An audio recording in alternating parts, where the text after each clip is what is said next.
Pittsburgh's Action News 4, the race to be Pittsburgh's next mayor. I'm a compassionate candidate. I'm the people's candidate. I wouldn't be running if the city was running well. I'm proud of the fact that people actually want to hear Pittsburgh's story. 3 Democratic candidates pushing for your vote. We want to see this city grow. 2 words, hands-on. This is an important season in Pittsburgh's history, and it's time for change. Tonight, they talk directly to you, answering our questions and yours. Commitment 2017 coverage, live from the WTAE Channel 4 studios. Here is your moderator, Sally Wiggin. Good evening, everyone, and thank you for joining us on WTAE. Also, welcome to our viewers watching our live stream on the WTAE mobile app and on WTAE.com. Tonight, the race for Pittsburgh's mayor. The primary now just weeks away. Joining us, our current mayor, Bill Peduto, the Reverend John Welch, community activist and dean of students at the Pittsburgh Theological Seminary, and Pittsburgh City Councilwoman Darlene Harris. Also joining us tonight, our panelists, Chris Potter from the Pittsburgh Post-Gazette, Elaine Effort from KQV News Radio, Bob Mayo from Pittsburgh's Action News 4, and Brianna Horan, representing the League of Women Voters of Greater Pittsburgh. Candidates will have 1 minute to answer each question. Any rebuttals will be solely at my discretion. Tonight's order was predetermined by drawing numbers, with Reverend Welch drawing number 1. WTAE is working with the League of Women Voters to bring you this debate, so let's begin with Brianna Horan. Brianna. Good evening, Reverend Welch. In analyzing the 2016 presidential election, forgotten voters are often credited as a key factor in President Donald Trump's victory. Who are the forgotten voters of Pittsburgh, and how will your administration engage and serve these people? Thanks for that question, Brianna. I think the forgotten voters in Pittsburgh are our immigrant population. I believe also it is the women in the Pittsburgh area. And particularly also minorities in the Pittsburgh area. I would classify them as the forgotten voters in the city of Pittsburgh. Mayor Peduto? Well, there's a lot of development that's happening in this city, and there's a lot of change that's occurring with it. But at the same time, we have a very different economy because a lot of Pittsburgh's been left behind. They haven't seen any development. They haven't seen any changes. The only changes they've seen are their schools closing, their churches closing, and their business districts emptying. We want to see the prosperity that's happening in certain parts of the city spread to all parts of the city by taking back a corner and making it a vibrant business district, by providing low interest loans so that people can become homeowners, and by taking on blight in neighborhoods where there hasn't been any investment. I think those are the voters who are the silent voters this election. Councilwoman? I think the forgotten voters actually have been the communities of Pittsburgh, and they have not been asked really what they think about much of anything, especially when it comes to public safety and keeping our neighborhoods clean, keeping our streets done, and keeping the potholes away. And the problems and the issues we're having with our water. Next question from Bob Mayo to the mayor. What are the most important things that you're going to do, each of you, short-term and long-term, to address the concerns about lead in Pittsburgh's drinking water, and who will pay for the fixes and how? Great question. So there's 2 primary issues with PWSA right now. The one is the infrastructure, which includes the lead, but also includes over a half dozen single points of contact where there is no redundancy. In other words, if something breaks, the city doesn't have water. We never invested in backup systems. The second part of it is the structure of PWSA that has almost $1 billion worth of debt and doesn't have the capacity to go and put out bonds and get the money to fix the problem.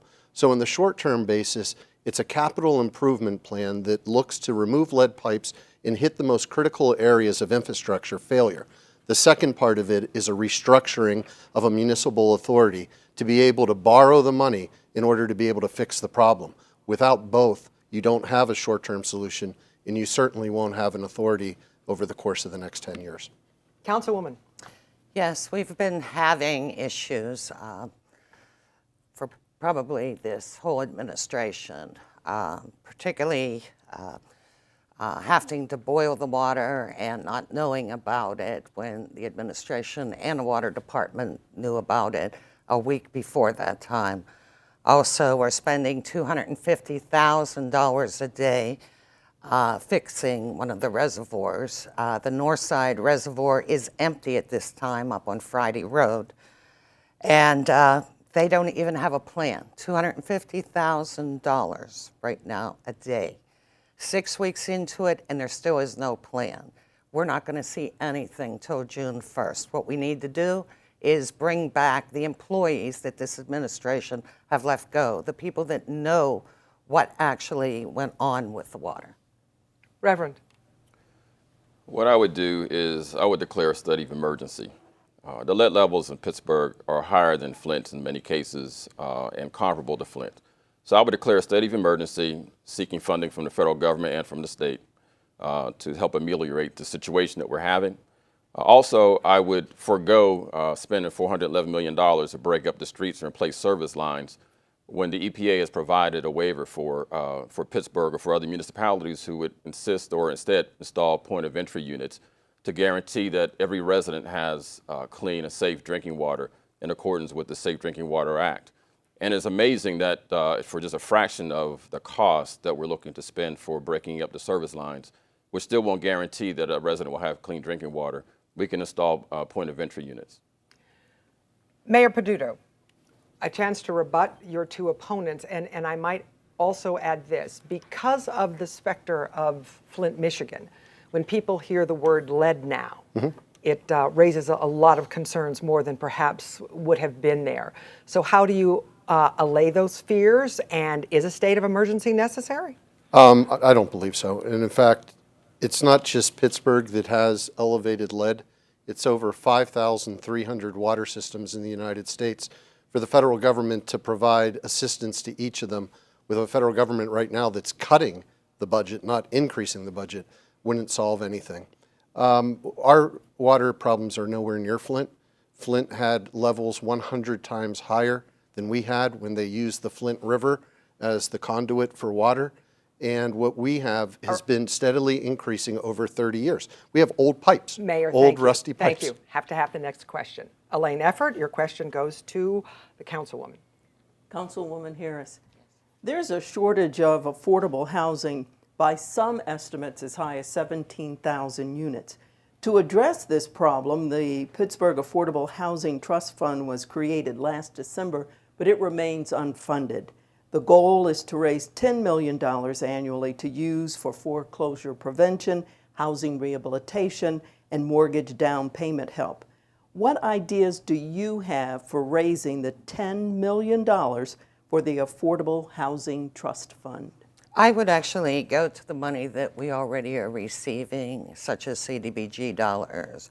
$13 million are coming in, and that money is to go to poor neighborhoods and neighborhoods where we do need housing. Instead of just handing it off because someone thinks it's a blighted area, I don't think is the way that we should be doing this. The way we should actually do it is utilizing that money for our housing. That CDBG money may be cut. It's been, the president has threatened to cut that program. Then what? Then I would go to Washington, D.C. and explain what our problems here in Pittsburgh are. Reverend. Likewise, I would look at the money that we currently have. In fact, in June, it's my understanding that the enhanced LRTAs are going to be expiring. And so I think that there's a pool of money there that can be allocated to fill the Housing Task Force Fund. But there may also be some other funds. I think it's time that we audit the URA and we audit the Housing Authority just to make sure that funds that were supposed to be appropriated for low-income housing had been appropriated properly. If not, then we need to rectify that problem. Mayor. The Housing Authority, we developed between 2013 and 2018 approximately 1,400 units of affordable housing. Some have been fixed up. Of those, 1,100 have been affordable. With the URA, we have financed 800 plus new housing. Of that, 450 have been affordable. We have had 250 projects all throughout the city in every council district. If we're going to have the ability to do more, we're going to have a fund. That's why I stood up and said I would support a real estate transfer tax, because that is what they use in other cities to help fund affordable housing. If we aren't able to do that, we need to look at our URA portfolio and be able to refinance. Create the Pittsburgh Development Fund like Mayor Murphy did for Lazarus, Lord & Taylor's, and Southside Works, and use it for affordable housing, what we need now. And if that fails as well, or if we're only able to get part of the money, at least we have skin in the game to go to the large nonprofits and say, we need you to kick in as well. We have Chris Potter now. Reverend? Reverend Welch, as I think we all know, in cities across the country, the relationships between city police departments and the communities, particularly the African American community, are strained to varying degrees. How would you assess the relationships between Pittsburgh's police department and the community here in the city, and what can and should be done to improve those relationships going forward? The relationship between the Pittsburgh Police Department and the African American community in the city of Pittsburgh, comparatively speaking, of course, is not like the flashpoint we had in Flint, but is nowhere near where it could be and should be.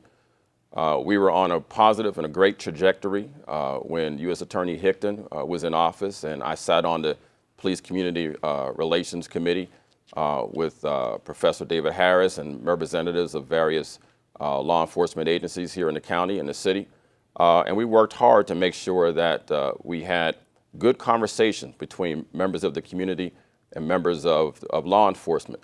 But we also have to give credit to the community groups in the African American community that have done an exceptional job of making sure that Pittsburgh has not become a Flint, because certainly we've had issues where it could have been. Mayor? The statistics speak for themselves. We've had a 40% reduction in the number of complaints against police officers, a comparable number in the number of lawsuits against our police bureau. We're at an historic low with that, and yet arrests remain pretty much on an even keel. What we've seen is really a cooperation on both sides. Within the community itself, a lot of people getting involved, wanting to make a difference, and speaking out favorably about our officers. And on the police side, a lot more officers, especially our command staff, getting directly involved in the community and speaking out positively about the community. Any relationship is built upon communication. Once you get to communication, you can start to get to empathy. Once you get to empathy, you can get towards compassion. What we need to do is keep that communication building. Councilwoman? Yes. I actually helped start the very first Public Safety Council, and that's the council where you have the communities come together with the police officers. We found that that has really worked as the community comes in, and it's not just the presidents, it is anyone in the community can come. Those community councils around the city now, matter of fact, there's a meeting this evening over in Squirrel Hill. Actually, I guess our numbers are down with problems because our officers have been down by 100. Oh, yes, Reverend? Yeah, if I might add, we're facing a serious situation with regards to the number of officers that we have. There are several officers who came on board as a result of the consent decree that have the amount of years of service that can walk off the job at any moment. And we could find our diversity numbers approaching pre-consent decree numbers, which would not be beneficial in improving relationships or enhancing or maintaining good relationships with the African American community and with law enforcement. What's your solution, Reverend? Well, back under Mayor Ravenstahl's administration, they had the Diversity 365 program. Applicants increased 221%, diversity increased 81%. We need to go back to those sort of intentional efforts if we're going to make sure that we can address the rate of attrition within law enforcement that's possible. Chris? Yeah, I'd just like to go back to the mayor then. This question of police staffing levels has been raised, and also the issue of diversity as well. What have you been doing, and what will you be doing to continue to diversify the force, because it's been a long-standing problem? First day in office, we put in a new class of officers, not only for police, but for fire and EMS as well. We are at the highest level of officers, 912 since 2002. We have the most firefighters since 2004. We brought back the EMT program, and we have the most medics since 2004, and the most building inspectors since 2004, all while having less employees in city government than what was proposed under the previous administration's budget in 2013. But more importantly, we've created Mayor, partnerships. we have to wrap up. Programs with Pittsburgh Public Schools to start training our kids in 10th grade at Westinghouse to become police officers, Mayor, firefighters, next and question. medics. Next question. And that next question comes from, we'll get to the next question, Councilwoman. The next question comes from Facebook. Matt Conley asks, are you in favor of Pittsburgh becoming a sanctuary city, even with a risk to federal funds and burden this would impose on the taxpayers themselves? Mayor. Of course I am. And in fact, it's not only following a sanctuary city, but it's following the Constitution of the United States. And not only that, we already have all the provisions in the city of Pittsburgh to meet sanctuary city status. So there's some other parts that are the county and the jail, but the city and our officers already follow it. As far as being able to go after city funds, this has gone through court many times. The federal government cannot put sanctions against a city unless it's directly related to what that action is. So the only program, the only funding we would lose is the COPS program, which is about $1.2 million a year. Councilwoman. No, I am not for sanctuary city. The reason is we can lose both federal and state funds. Anyone that is documented that comes over, I have no problem with. Our refugees or immigrants such as my family came over. But absolutely no, we cannot afford for the people that live in Pittsburgh to lose any of our federal or state funds that are coming in. Reverend. We have a serious immigration problem to begin with, and what I don't like is how our Latino and brown immigrants are the ones that are being profiled disproportionately when we have folks from other countries that have expired documentation. I worked in 2005, I fought against the Sensenbrenner bill that was passed in the House, and I organized 5,000 people in Washington, D.C. to go to the Senate Judiciary Committee in Washington to make sure that the Senate did not pass a comparable measure that would have criminalized anyone that was assisting undocumented. So I am here. I will make sure that the Pittsburgh Police does not operate as an extension of ICE. If the federal government wants to find people and to deport them, they're going to have to do that without the assistance of Pittsburgh Police Department. Our next question comes from Brianna Horan, and it goes to the Councilwoman. Councilwoman, what is your view on gentrification's role in the transformation of neighborhoods like Lawrenceville and East Liberty? The process typically results in disparities between newcomers and those who are longtime residents of the area. Is it possible to revitalize a neighborhood without displacing those existing communities? Actually, when the neighbors come together, they do it themselves. I've had neighborhoods where we have a lot of newcomers coming in, and it was really rough, in the beginning. But with communication and working together, those neighbors can work with each other. Reverend. Gentrification is a problem that needs to be corrected. We do need to make sure that we have mixed communities. I grew up in Homewood, and I grew up next door to two dentists. And I think, and data shows that when people can live in a community where it's mixed socioeconomic status, it improves the livelihood of everyone. We need to make sure that we're not handing out tips like Tic Tacs and Lurters to developers when they can make a profit off of their own money and can get their own financing. But divert those tools to help mixed income developments. And if they don't want to provide mixed income, then we'll find another developer. But you're not going to develop in Pittsburgh unless you're going to use your own money. Mayor. I ain't got no Tic Tacs.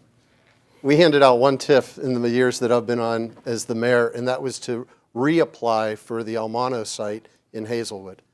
So when we look at what we've been investing in, we have been investing in affordable housing, mixed income neighborhoods, following community plans in order to be able to see the promise of what people from that neighborhood have said.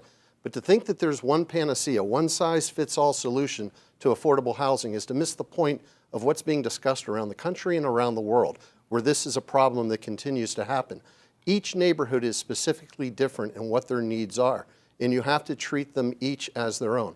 I've been involved in East Liberty redevelopment since 1995, attended the first meetings of the community, putting together a community plan by 1998, getting foundations and others to invest in it when the city wouldn't, and then getting the city.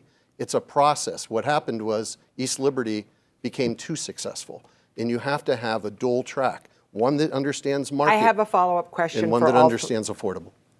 follow-up question for all three of you regarding this. You said find another developer. I will ask all of you to tell me what kind of solution you have and how difficult it is to find developers. Councilwoman. I don't think it's difficult at all. When Mayor Ravenstahl was here, matter of fact, a lot of the development that we have that has been followed through, that has been union work, has been actually is what has been finishing. It has not been under this administration. As far as East Liberty goes, you know, I heard the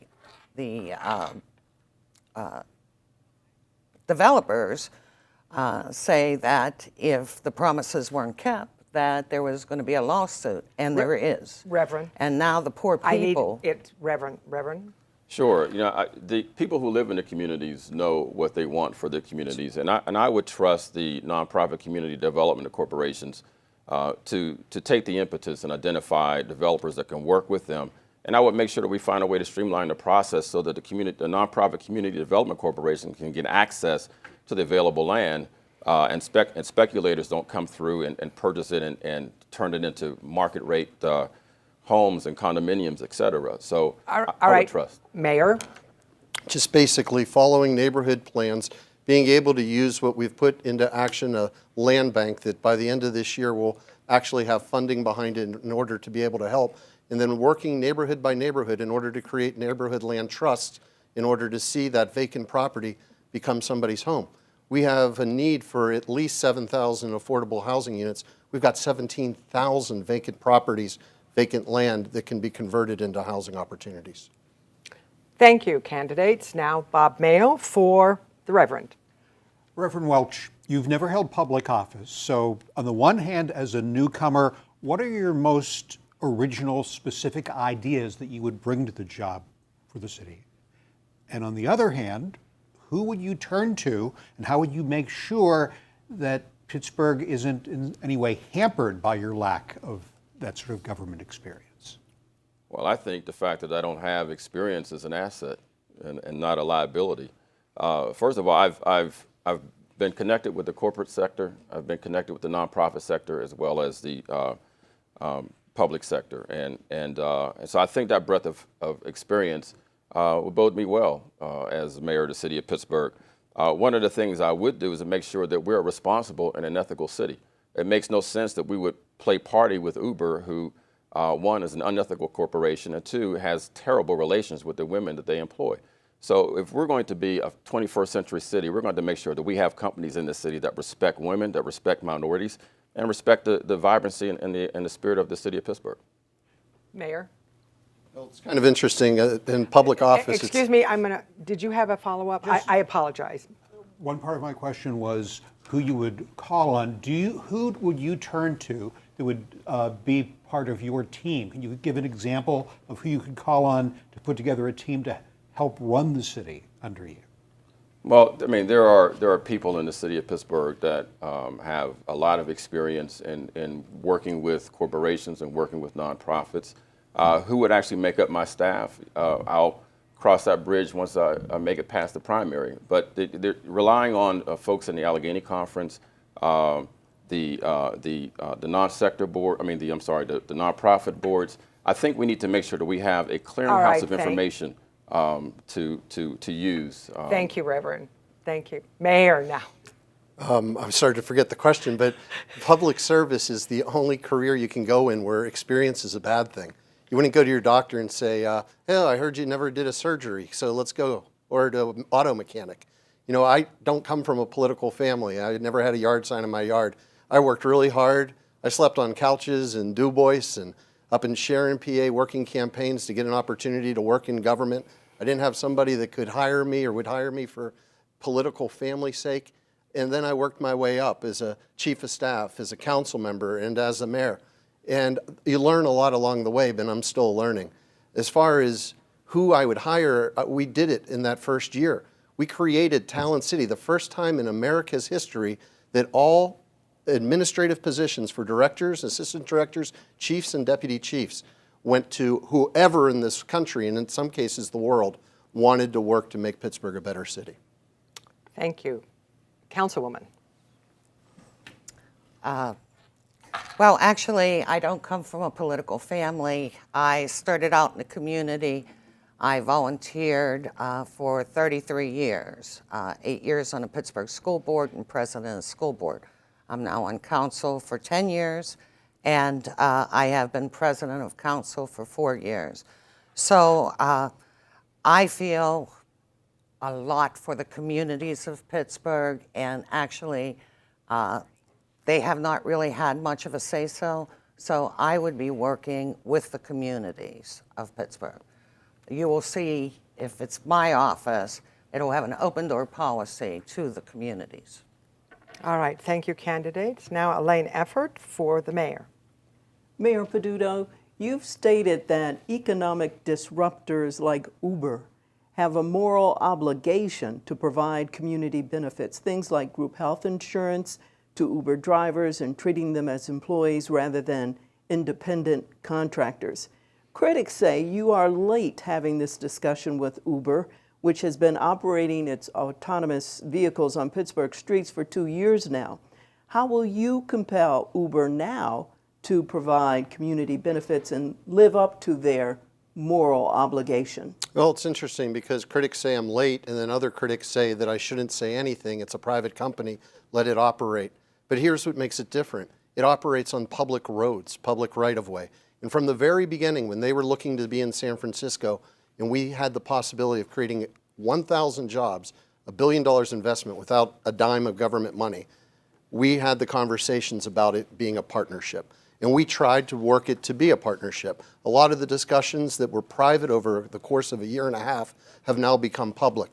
But when you think about that platform that they have, and the ability for us to partner with a group like 412 Food Rescue, to be able to get drivers to get food to people that need it, to be able to partner with groups like Access, to be able to get people, especially the poor and the elderly, to their doctor's appointment, where they're missing it and being told they have to wait 3 months, and knowing that a partner like Uber could help make those people's lives better, it is a moral obligation that needs to be fulfilled. But how are you going to get them to do that? All the things you've mentioned. By doing exactly what I've been doing, staying public about it, calling on them to do the right thing, and understanding that at the point that they're at right now, they could use some good PR. Councilwoman. Well, the only reason that the mayor actually started coming out with Uber is because he got a letter from the city controller saying all the things that he started saying after the fact. You need to talk to these companies and do your negotiations before they come in. We have universities here, they've been working on Cadillac, and they haven't come out with them yet. You look at other states and you've had accidents. I was actually cut off the road by an Uber car in Southside. So I would have a lot of conversations before I'd ever come driving up to the city county building and saying, I'm with Uber. Reverend. I look at Uber as a mistake. It's a mistake because, one, they've demonstrated that they have an attitude where they don't want to abide by regulations. They'll look for shortcuts. They steal intellectual property from other companies. This is a company behaving badly. And to give a tiff over in Hazelwood in the Amono project, for Uber to be there and you have a partnership with no contract, a handshake's not good enough. Hazelwood needs to benefit from a community benefits agreement, and Uber should have been a part of that and part of those conversations from the very beginning. So I think Uber, it was a mistake getting out of the gate. So at this point, if you're mayor, do you ask Uber to leave, or what are you going to do with Uber? Well, the other thing, you have to frame that within the context of what is autonomous automobiles doing? How many jobs is it going to replace? How many jobs will be displaced because of it? Delivery drivers of various ilks are not going to be able to have jobs because of autonomous vehicles. So are we losing jobs because we're adding 1,000 from Uber? I think this whole thing needs to be contextualized and look more comprehensively. Just I have yes no or problem no, would you ask them to leave? Would you revoke with the their way privileges? they are a stain to the city of Pittsburgh. I have no problem asking them to leave. Mayor, I think this merits a rebuttal. So the conversations with Uber were not that we're coming to Pittsburgh. It was working and trying to get them to come to Pittsburgh in order to build this new industry. The question of whether automobiles are going to become shared, autonomous, and electric is not even debatable. It's something that's happening all throughout the world. The question is, who's going to build them? Where's the technology going to come from? Is it going to come from Pittsburgh, or is it going to come from Singapore? Or is it going to come from Denmark or Sweden? We have the opportunity to build an entire industry, and we haven't had that opportunity in my entire lifetime. Uber's $1 billion investment was followed by Ford's $1 billion investment. GM is already working with Carnegie Mellon. Delphi has created their autonomous vehicle center here, and we just got $253 million grant from the Department of Defense Thank you, to Mayor. create autonomous manufacturing. The question is, does it happen in Pittsburgh, or do we say goodbye to this entire Thank industry? you, Mayor. We'll move on to Chris Potter, and your question goes to the councilwoman. Tempted to ask what Mayor Peduto has against Sweden, but we'll move on. Mrs. Harris, as you and I have discussed once or twice, unlike your rivals up here on stage, you have not filed monthly campaign finance reports as required by a city ordinance passed unanimously by your colleagues on council. Don't the voters deserve to be able to look at your campaign activities to find out who's been donating to you and to compare those with those of Mr. Peduto and Reverend Welch? And if you had concerns about the legislation, how come you as a councilor have done nothing to propose an amended version of the ordinance? I voted no on the legislation, and when I went over to Allegheny County, I did what I was asked to do. They gave me the books, and I am doing exactly what I was told to do by Allegheny County. And if you have any other questions, you could ask my attorney. Right, but you're the one here on stage, and so the question is, Exactly. you are a city official, this is a city ordinance. Are you saying that basically you don't feel like you're obliged to follow the ordinances passed, even over your vote to the contrary? City Council has passed a number of ordinances that are not legal right now, and this happens to be one of them. So, you know, if they want to take me to court, fine, take me to court. As you know, the mayor does have his 5 votes on council right now, so it wouldn't be worth it to try to put an amendment in. Reverend Welch? I filed mine. What's the question? Well, I would be curious, your perspective on how well this ordinance is working. Yeah. Does it need to be changed going forward? Well, let me say, when I first took my filing reports to the city county building, no one knew who was supposed to take my report. So first I went to the ethics office, and they sent me down to the clerk's office, and they sent me back up to the ethics office. So there's some things that need to be worked out administratively. So, but if this is what the council's put in place, then I think we all need to find ways to abide by the legislation. Mayor? Almost every state in the country has campaign finance limits, Pennsylvania being one of the ones that don't. When I first ran, or second time I ran for mayor, I was able to get a $50,000 check from a supporter. That's not how democracy should work. And under federal constitutional laws, and even what the state or the city of Philadelphia has, municipalities have the ability to put certain types of restrictions on campaign limits. Now, it has already been tried in court, but I'm not going down that path because I feel like I'm being pulled into something and I don't know what it is. And sometimes it's best to just let it go. All right, thank you, candidates. Yeah, I would just like to Mr. follow Potter? up with Mrs. Harris. As the mayor mentioned, we were talking about the reporting requirements, but there are campaign limits there. An individual can only give $2,700. A political committee can only give $5,000. If you don't feel as though the reporting requirement applies to you, will we, when we see your reports filed, will there be a $10,000 contribution from an individual because you don't think those caps should My apply? reports will be filed as they should be filed with the county, and I will be going by state law. It is just like the piece of legislation for marijuana that this city made decisions which belong to the state and the federal government and are telling people that they could go out and smoke marijuana and only get a $25 fine. It is not up to the city of Pittsburgh, and, you know, this Thank you, shouldn't be Councilwoman. either. We're Right. moving on to one of our Facebook questions. This is from Paul Martinez. He asks, After the 2016 election, many of the voters, were polarized to left and right, even though they may not be extreme either way. Being all Democrats, what do you plan to do to represent the other half of the population to keep people from leaning further right? And we begin with Reverend Welch. Well, first of all, I pride myself on someone who is a community organizer, who connects people of various ethnicities, various religious backgrounds. And so I'm not one who likes to be polarized. And so I will not allow myself to be cast into any camp. So given my history of organizing and working with people of various backgrounds, I would find it quite easily to make sure that we're not pulled into either to the right or to the left. I don't like playing in those fields, and I think we need to find ways to get everyone around the table and to work on our common issues. Mayor. I wish I could remember the quote. There's a great quote by Thomas Jefferson on when to stay solid to your ideas and your principles and when to be able to bend, and you need to do both as the mayor. You don't get to choose sides when you're the mayor. It's sort of like a family. You don't have a favorite child. You have to work for everybody, and you have to get things done. Washington gets the luxury, Harrisburg gets a luxury of deciding to pass a budget when they want to pass a budget. We have to pass a budget by the end of the year. We have to be able to make sure to pick up the garbage on a weekly basis. It's an administrative position that doesn't get the luxury of deciding which side's right and which side's wrong, unless there are issues of principle. And then you stand on the issues of principle for what you believe and let the voters decide whether or not you should be reelected. The job of the mayor is a job of being able to use the telephone, not the megaphone. Councilwoman. Well, actually, I get along with everyone, Republicans, Independents, Democrats. I have those that change Democrat just to vote in the primary and then change back.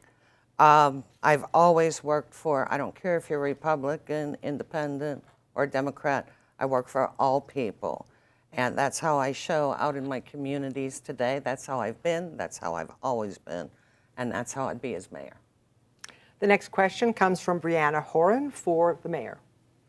Mayor Peduto, the story that's often told of Pittsburgh in national media outlets is one of an affordable and most livable city where innovation, culture, and grit have drawn swarms of bright minds to seek opportunities at startups and big-name companies alike. But census data has actually shown 4 consecutive years of declining population in the Pittsburgh region, and the city's lost an average of 42 residents per week between 2010 and 2016. As the area's residents continue to age, what are your plans to increase the population to support the residential and commercial developments that have been made in the city? The same reason that my grandfather came on a boat from Italy, and by the way, he didn't have to have documents. All he had to do was survive a boat ride and not have whooping cough. When he came here, it was because of jobs. There were jobs to be had and people stayed. If you want to keep young people in Pittsburgh, provide jobs.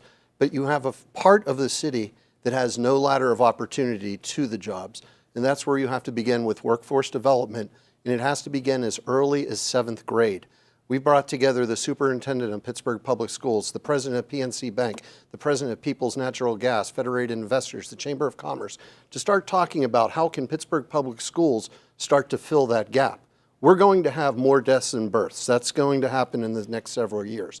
But what we're going to have, because there isn't a generation our age left anymore, is a lot of jobs leaving with not enough people to fill them unless we train the people now for those jobs.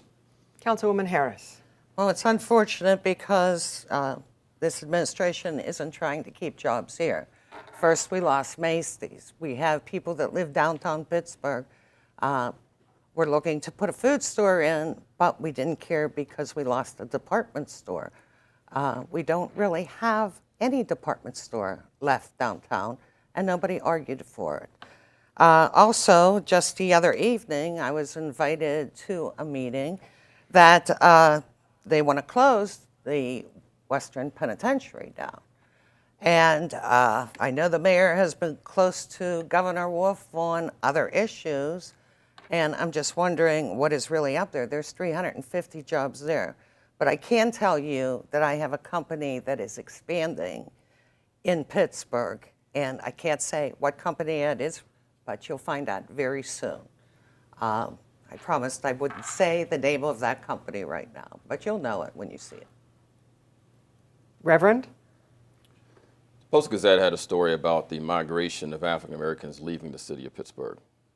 I'm sad to see that happen, but it's not something new. It's been happening for decades, and because many African Americans can't find opportunities here in the region. It's been statistically reported that Pittsburgh has lost or loses about $1 billion in economic output because of its discriminatory practices. We need to first deal with discriminatory practices in the city and stop the bleeding and hemorrhaging of African Americans, and also find a way to create a student retention index here in the city of Pittsburgh, so kids who are graduating from high schools can go to our colleges and universities, but also once they graduate can be employed by companies here in the city of Pittsburgh. So we need to keep our own, we need to protect our own, grow our own, develop our own, but also at the same time, we need to be truthful and honest about the history of discrimination in the city. It's costing the city of Pittsburgh. Our next question comes from Bob Mayo, and it goes to the Councilwoman. Councilwoman, are you satisfied with the progress towards redevelopment of the former Civic Arena site in the Lower Hill? What should happen next there, and should there be an enforced deadline for the Penguins to start developing that property? Well, I know with the last administration, we were going to start right away. U.S. Steel, was on its way, and all of that has fallen apart. So that is under this administration. I can tell you that I sure will be working on it if I become mayor. Should the Penguins face a deadline for developing that property? Well, there are deadlines with the SEA. They have deadlines for each portion of that property. Now, I was taken off the SEA by Mayor Peduto, so I really don't know what the deadlines are on that right now. But being mayor, I will know that, be able to work, and I can work with the Penguins, and I can work with the Steelers. I don't push them to the side. They bring a lot into Pittsburgh also, and the Pirates. Reverend? I am on the SCA board, and I honestly don't think that the Penguins have any desire to develop on that parcel because it's economics. They make more money off of parking than to pay the penalty to get an extension on the parcels that they are supposed to be developing on. So I would impose a deadline. Mayor? Well, the first thing with the Penguins, Hagelin, Kunitz, and Murray better get healthy quick. We're going to need them that second round. We took office in 2014. The deal with the Penguins was begun in 2007. So there were 6 years of nothing happening. And the first thing that we took care of was to get a deal done with the community, to create the CSIP agreement of what the community will expect with the development, because this will have a major impact on the Hill, and we already got it wrong once. I'd rather wait and get it right than hurry and make the mistakes of previous administrations. What we want to see is a combination of housing, both market rate and affordable, with at least 20% affordable, and we want to see it done together. We want to see the development reconnect the Hill to downtown by creating greenways and pathways that enhance it. And what we were able to win, for every tax break dollar the Penguins get, the Hill gets in the Middle Hill. So we've already started to redevelop the Granada Theater and building out a Center Avenue business district and new housing opportunities throughout that neighborhood. You can have a win-win situation, but sometimes it takes time. Thank you, Mayor. Elaine Effort with our next question, and that goes first to the Reverend. Reverend, legislation pending in the State House and Senate would make video footage from police-worn body cameras available to the public only if law enforcement or prosecutors agree it's okay to be released to the public. The Alliance for Police Accountability and other community groups say that they want that videotape to be accessible by the public, to the public. Should the police video be available to the public, or should this legislation be supported and have with the restrictions? It should absolutely be made available to the public. We've seen in other situations in other cities, Chicago in particular, where rogue police officers were caught on their body cam trying to cover up a shooting of an individual who was not doing anything dangerous. So the public deserve a right to have access to that information, and the defense attorneys should have it. It should not be in the hands of the of the police department, or should not be their decision, but it should be made available to the public. Mayor. Policies like this aren't made by police bureaus, they're made by elected officials. Under this proposal, I believe it goes too far. There may be cases in which film that would be made available could potentially cause the trial to have a negative outcome either way. In those cases, the defense should be available to be able to witness what had happened, and at the same time be explained by a judge or another party why it cannot be made available at that time. Only in those extreme situations should evidence not be made available. At all other times, it should be made available to the public. Councilwoman. I believe that with the cameras, that's something that is in public safety's hands. It's not something that I would sure not make a decision on because there are a lot of times that we really don't know, what the issues are, say drugs, anything like that, that need to stay not in the newspaper's hands or the television's hands, but stay in the hands of the police department. There's a lot that goes on there, and I've seen some when I've asked questions, and no, I don't think that that is something that should just be opened up widely for anyone. It's the same as we have cars in a police force that, we don't even know what cars they are, and that's held by public safety, not by us. And there's reason for that. It's okay for the police to say, no, don't release this video. For the police, Right. yes. This legislation would give it to the police to decide. To give to the police to decide? That they decide which police video is released. Well, and there's a lot of issues around those. But you think it belongs in the hands of the police to determine? I think it belongs in the hands. We have to trust our police. We have to trust our law enforcement. All right, we are covering a lot of ground. We want to try to get a couple more questions in before the closing statements. So let's go to Chris Potter, and that goes to the mayor. Mayor Peduto, as I'm sure you're aware, there's a long-running controversy in Pittsburgh about UPMC and other large nonprofits and what they contribute to the city's coffers. You early in your tenure withdrew a lawsuit that had been filed by the previous administration challenging the tax-exempt status of some UPMC properties in hopes that there would be a negotiation. A lot of people felt at the time the lawsuit gave you some leverage. What would you tell those who are frustrated that there hasn't been some progress there, at least publicly? And I'll be asking your rivals here what they would do differently going forward if they were elected with respect to this problem. First off, I agree. There should be frustration. This should be a deal that we could have gotten done by now, and I hold myself accountable for that. But I can tell you that the path that we were on was a dead-end path. The idea of going after UPMC was not to get all of UPMC to be considered private. It was to go after the MRI center at Presby or the cancer screening center at Shadyside. Different specific parts, or the bookstore or the card shop, and it would have taken years and the amount would have been minimal.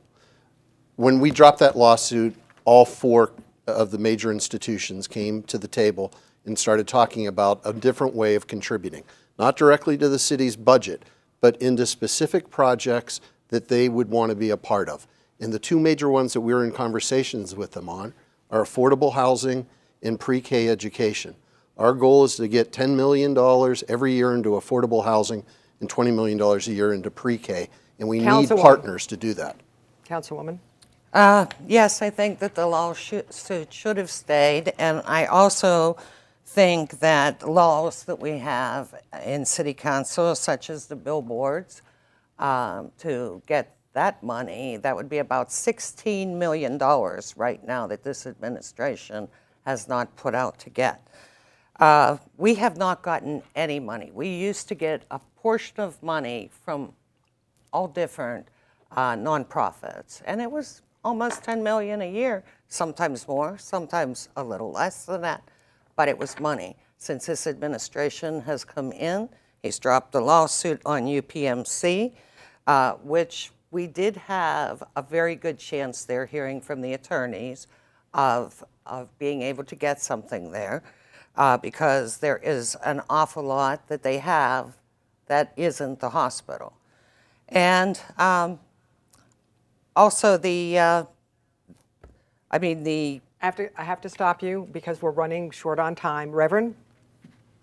I thought well, let me start by saying this. It was reported that UPMC doesn't have any employees as it's structured. So be that as it may, I would sue the places where the employees exist. I would find the subsidiaries and I'd file a lawsuit against them. I'd pick them off one by one.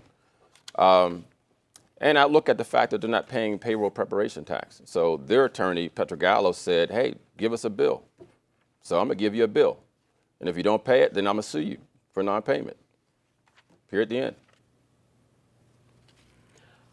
All right, we now have another Facebook question, and you will have only 30 seconds, each of you, to answer this. This is the person asking the question. It comes from William Fosbrink. I want to know why only union workers can bid on jobs in Pittsburgh. Having only union workers cost the millions of wasted tax dollars because there are many non-union companies that can do the same work just as good or better at a much discounted cost to the taxpayer. Councilwoman?